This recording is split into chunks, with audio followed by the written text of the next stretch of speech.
Vyetnam Sotsialistik Respublikasi Janubiy Sharqiy Osiyodagi eng qadimiy sivilizatsiyaga ega bo'lgan boy madaniyati, o'ziga xos tabiati va so'nggi yillarda tez rivojlanayotgan infratuzilmasi bilan tanilgan davlatdir.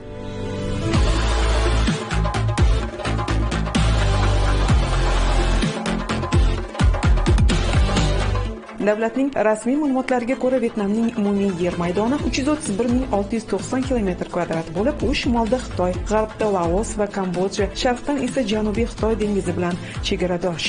Vyetnam hududi uzun va tor shaklda bo'lib, mamlakat shimoldan janubgacha 1650 km masofani egallaydi. Tabiiy landshaftlari juda xilma-xil. Shimoliy va markaziy qismida baland tog' qismlari joylashgan.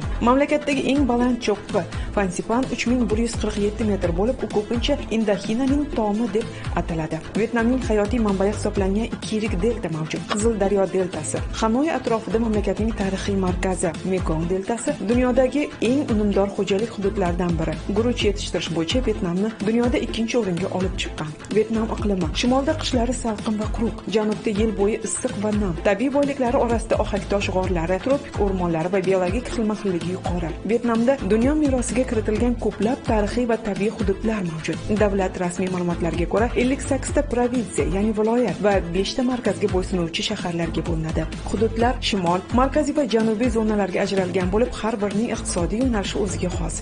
Shimol sanoat, ma'rifat markazi. Markaz turizm va qishloq xo'jaligi.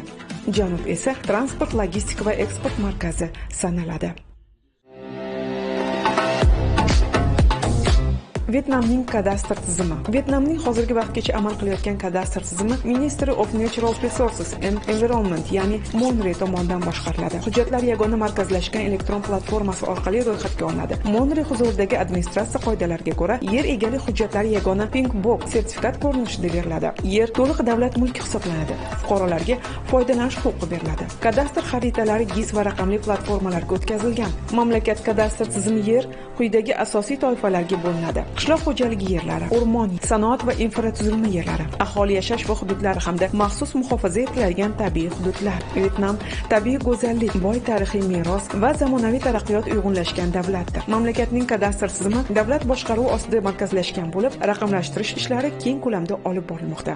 Shuningdek, 58 ta provinsiya va 5 yirik shaharlarni o'z ichiga olgan Vyetnam hududiy tuzilmasi iqtisodiy rivojlanish bilan Osiyodagi eng barqaror hududlardan biri hisoblanadi.